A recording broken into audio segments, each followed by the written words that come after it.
Olá pessoal, tudo bem?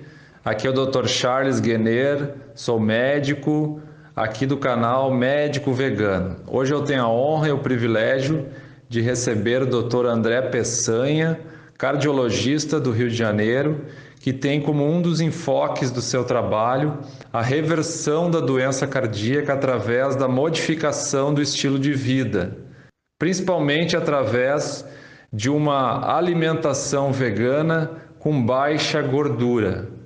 Gostaria que o Dr. André se apresentasse agora e falasse de forma introdutória sobre o seu trabalho. Tudo bem, Dr. André? Olá, Charles, como vai, amigo? Tudo bem? Então, meu nome é André Peçanha, né? Eu sou médico, uma formação em cardiologia e com uma atuação assim por um longo tempo, quase que exclusiva em cardiologia intervencionista, né? Que é basicamente a realização de cateterismo cardíaco, intervenção do tipo angioplastia e implante de stents, né? Eu cheguei, inclusive, a fazer um trabalho pioneiro nessa área, né? Por exemplo, eu implantei o primeiro stent coronariano aqui na cidade do Rio de Janeiro. Lá se vão alguns bons anos aí, foi em 1994. E também angioplastia em casos complexos, como angioplastia de tronco da coronária esquerda, a implementação da via de acesso radial. Também eu tive assim, com isso, né, querendo dizer que é uma atividade bem intensa nessa área de cardiologia intervencionista, né?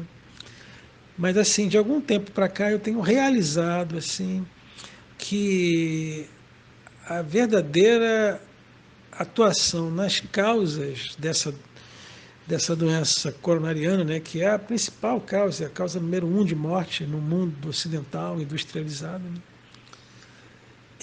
para se atuar verdadeiramente na causa dessas doenças, eu venho realizando, né, que realmente só com uma atuação nos fatores de prevenção, né, mais primordiais, né, que eu chamo na prevenção primordial, que é 80% alicerçada na alimentação vegetariana.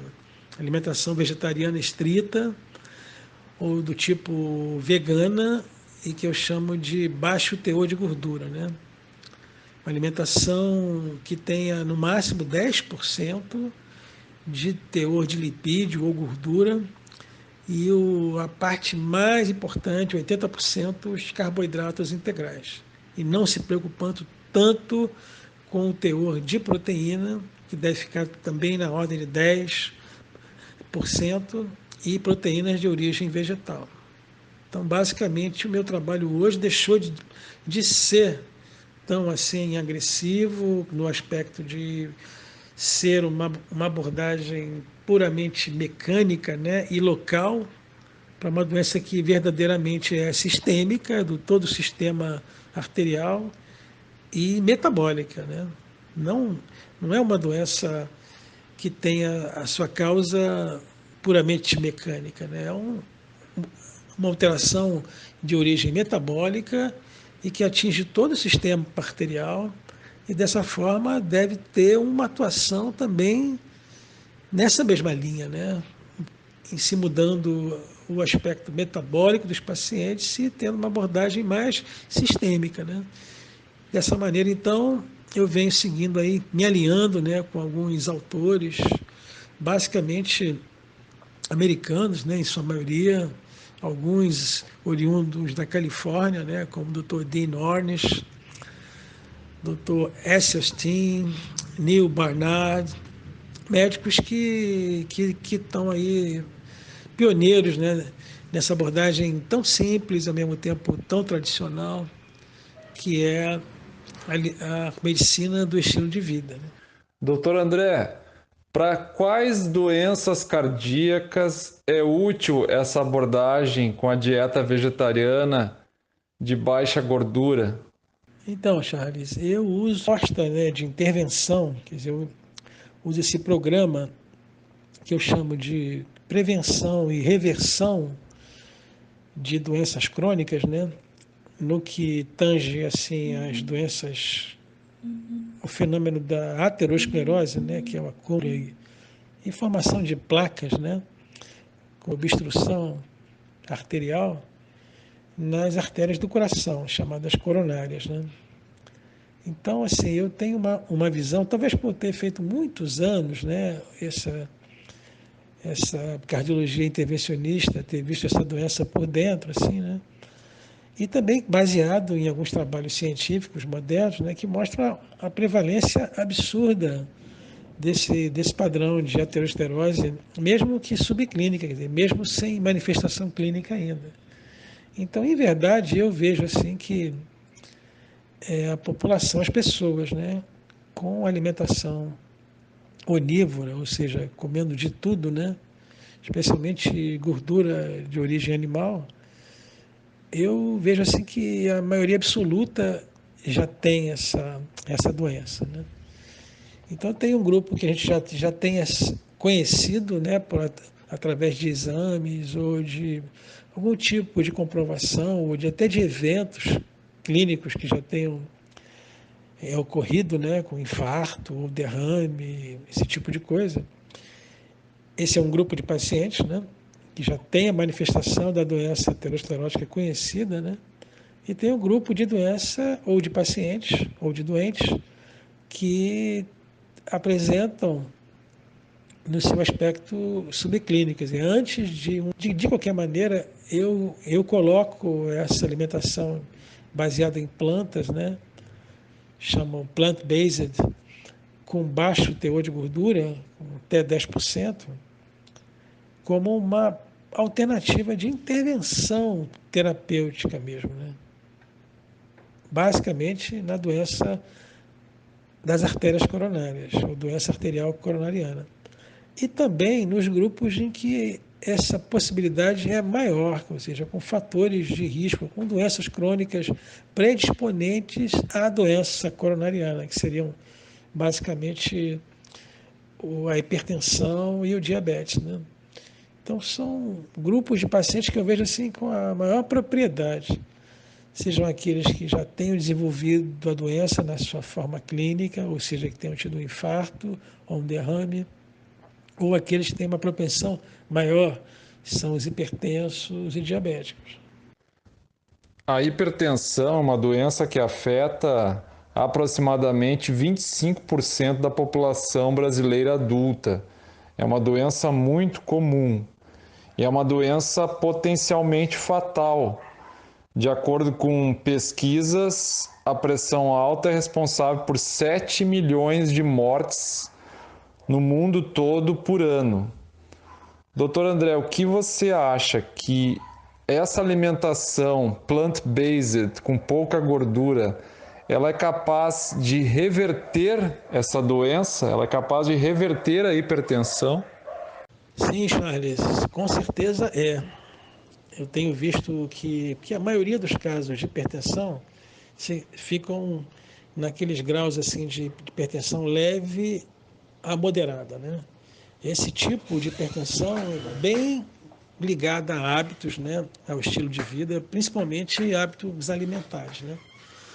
O que eu tenho visto é que esse tipo de hipertensão, muito comum, assim, em pessoas de idade média, né, ou mediana, melhor dizendo, adultos entre 40 e 60 anos, a gente vê isso com uma frequência bem crescida mesmo, né? E usando medicação desnecessariamente. Então, a minha experiência tem sido a de que as pessoas, ao assumirem alimentação baseada em plantas e com baixo teor de gordura, como nós falamos, ela tende a ir se livrando das medicações progressivamente até o ponto em que manter a medicação chega a ser até perigoso, né? Porque corre o risco da pessoa ter uma queda da pressão em função da medicação, que na verdade nunca foi necessária. Apenas eu faço assim, é uma comparação, grosso modo, né, até para as pessoas entenderem, o nível de pressão mais elevada é o corpo buscando trabalhar num regime de pressão maior para eliminar todas aquelas impurezas, toxinas presentes, né, na alimentação dita, o famoso eu como de tudo, né? Alimentação com base em toxinas da carne e outros materiais orgânicos em decomposição, em estado de progressiva putrefação, né? Que geram toxinas que o corpo busca eliminar aquilo da maneira que pode. Uma das maneiras, uma das formas é aumentando o regime de pressão para que isso implique uma eliminação maior das toxinas, né? Então, eu não tenho dúvida que a primeira conduta, além, logicamente, de restringir o sal, né, o sódio, o conteúdo de sódio da dieta, é uma alimentação baseada em plantas, ou como você falou, plant-based, e com baixo teor de gordura, principalmente para evitar as maiores complicações da hipertensão arterial, que é justamente a aterosclerose coronária, que é o acúmulo, a formação de placas nas artérias coronárias. Aí o baixo teor de gordura vem no intuito de promover a própria reversão dessas placas. Isso já há comprovação científica dessa possibilidade. Então, fica a minha experiência, né, no sentido de indicação da alimentação vegana, plant-based, com baixo teor de sódio ou sal e gordura no tratamento, na intervenção terapêutica para a hipertensão arterial, especialmente a hipertensão arterial sistêmica de grau leve e moderado. A hipertensão grave que a gente vê em alguns pacientes, especialmente indivíduos da cor negra, né, da raça negra, com frequência essa medida tão somente ela não corrige por completo a hipertensão arterial grave, né, que está presente em algum desses indivíduos, necessitando ainda alguma medicação. Doutor André, é comum que um médico clínico geral atenda pacientes que entram caminhando normalmente no consultório médico e se queixam de dor no peito, bem na projeção do coração. O que o senhor acha? A maioria desses pacientes poderia fazer um tratamento para essa dor no peito através da modificação do estilo de vida, através de uma alimentação vegana, ou esses pacientes precisam mesmo fazer um cateterismo e colocar stents? Então, é uma reflexão interessante essa, né? Eu vejo assim que a dor no peito, né, a angina, ela tem dois grandes grupos, assim, se diferenciam muito, né? A angina instável, né, aquela que a pessoa tem dor no peito em repouso, basicamente, ou com mínimo esforço, mas principalmente a dor que vem espontânea em repouso, sem ser precipitada por nenhum esforço e com outros comemorativos, né? Esse é um quadro instável. E a dor no peito é estável, aquela que em geral é induzida ou precipitada por um esforço, alguma atividade, seja física ou emocional, né? O quadro instável, né, da dor em repouso, eu acho que ainda cabe assim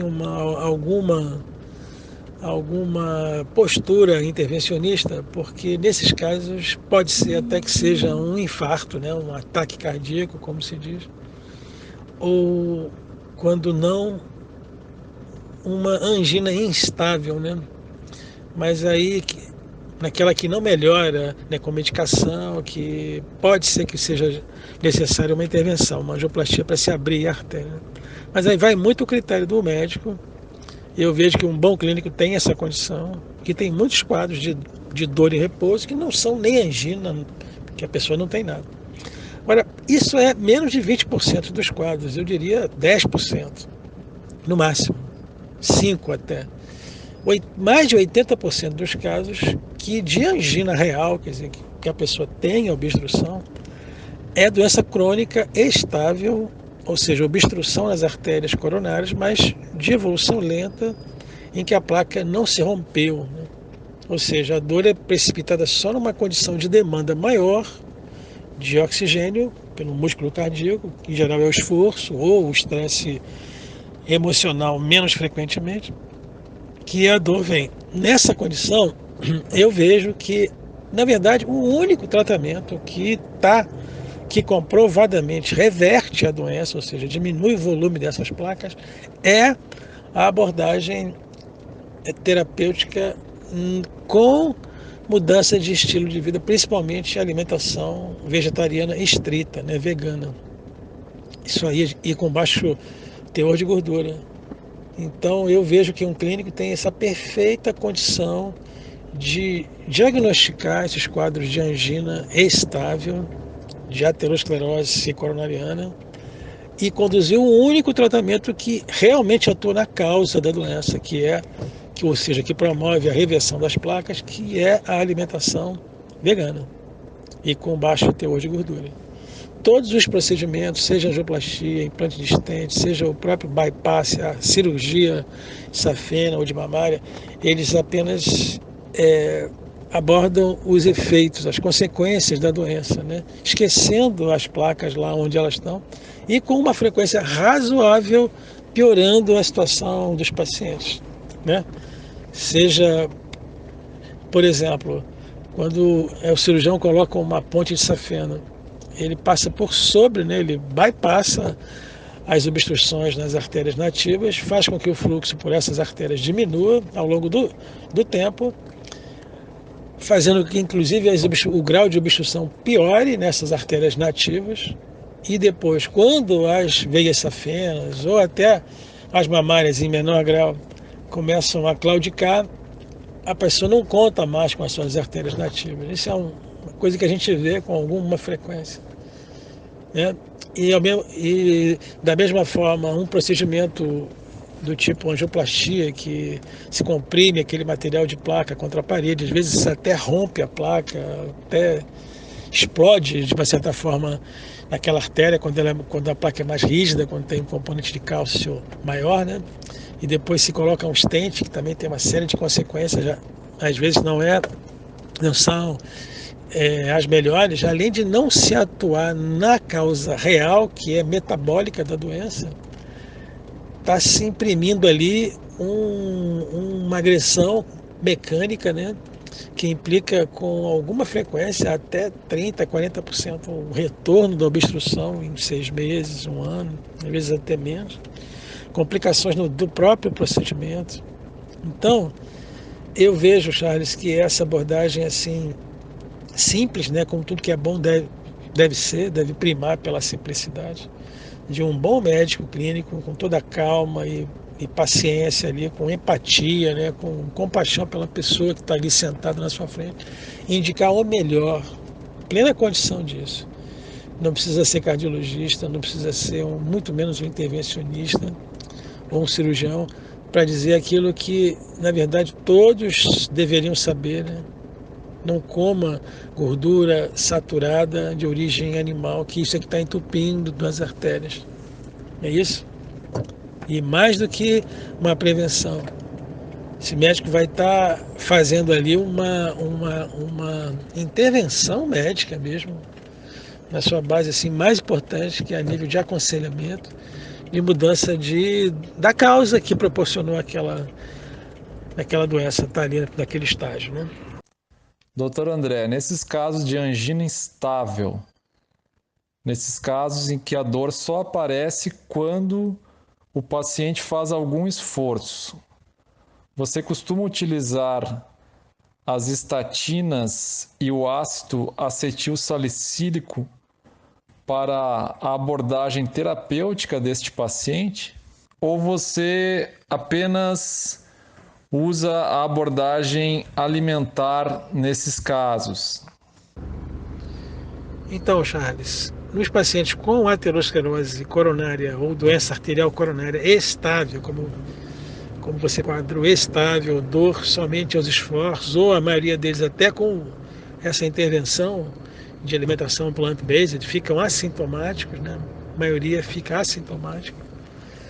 Eu os mantenho somente com essa orientação alimentar, de alimentação baseada em plant-based, com gordura somente de origem vegetal e no máximo 10% das calorias da dieta, né?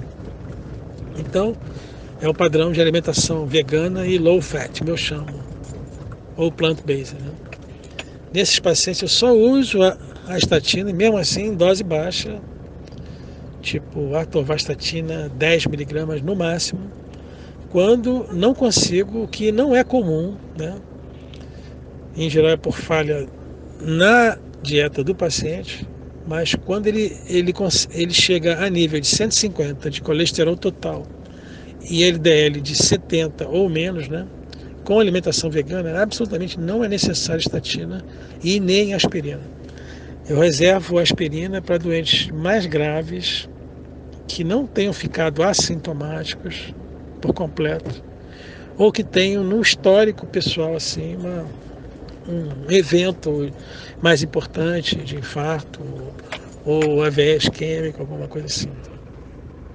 E o uso de nitratos, doutor André, tem algum sentido usarmos nitratos para pacientes com dor anginosa estável, aquela dor que, como já mencionamos, só aparece após esforço físico? Existe algum sentido em utilizarmos medicamentos da classe dos nitratos para tratar esses pacientes? Não, Charles, não vejo sentido algum. Nitrato é para o doente instável, né? É paciente agudo, com dor em repouso. Mas se trabalhar a vasomotricidade das artérias coronárias num quadro estável não faz sentido, né? Então, o trabalho todo é no sentido de reversão de placas e talvez numa fase intermediária ainda, enquanto esse processo está se desenvolvendo, o que pode ser feito é diminuição do consumo, né? Isso talvez ainda existem algumas drogas alopáticas que tenham um espaço assim, né?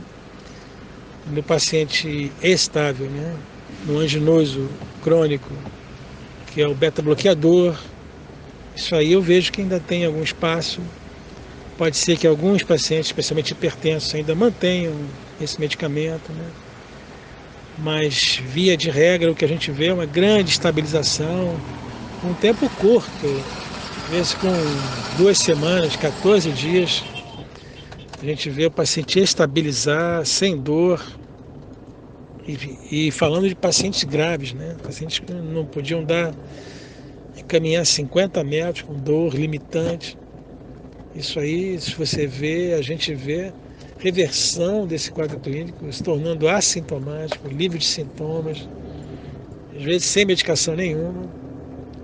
Mas com respeito aos nitratos, eu vejo o seu papel nos pacientes instáveis, né? Justamente com certeza não são esses pacientes que nós estamos falando, que seguem a alimentação plant-based e emagrecem e melhoram. Com certeza, esses não vão precisar de nitrato em hipótese alguma. É comum que pacientes com angina estejam utilizando o mononitrato de isosorbida ou dinitrato de isosorbida ou propatil nitrato. Então, esses remédios seriam indicados apenas para pacientes com angina instável, pacientes com dor em repouso, não é isso? Sim, Charles, é como eu vejo. Alguns pacientes ainda usam mononitratos, né, de forma crônica, assim. Eu não faço isso, não. Eu procuro atuar acredito na redução das placas, no tratamento da causa básica da doença. E quando preciso de alguma droga que vá como medicação antianginosa, eu recorro àquelas que diminuem o consumo de oxigênio, principalmente os beta-bloqueadores, como eu te falei.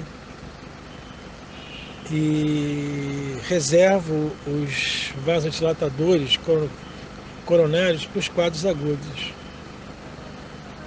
especialmente o Isodil dado de forma sublingual, aquele que realmente promove um efeito, mas que tem um efeito muito mais às vezes hemodinâmico, né? Diminuir a sobrecarga hemodinâmica para o coração, do que realmente um efeito vasodilatador direto e que isso implique numa melhora clínica, né? Eu vejo, assim, se é para se fazer alguma tentativa de melhorar o fluxo, né? Em se aceitando aquela obstrução fixa, quer dizer, não se fazendo as mudanças necessárias para se tentar reverter o processo, eu acho que é muito mais lógico fazer até uma intervenção percutânea, botar um stent, alguma coisa. Eu vejo como faz algum sentido aí, pelo menos mecânico assim, né? Agora, usar vasodilatadores cronicamente, aceitando aquela obstrução como algo que não se possa fazer nada, tem que ficar ali, realmente é uma visão assim bem diferente da minha atual. Muito bom, doutor André. Gostaria de agradecer a sua participação aqui no canal. Muito bons os esclarecimentos. Doutor André, cardiologista do Rio de Janeiro, falou aqui um pouco sobre a sua experiência com o uso de uma dieta vegana, uma alimentação plant-based para o tratamento e para a reversão da doença cardíaca, em especial a doença cardíaca coronariana, a obstrução das artérias do coração por placas de gordura. Muito obrigado, doutor André, por sua participação.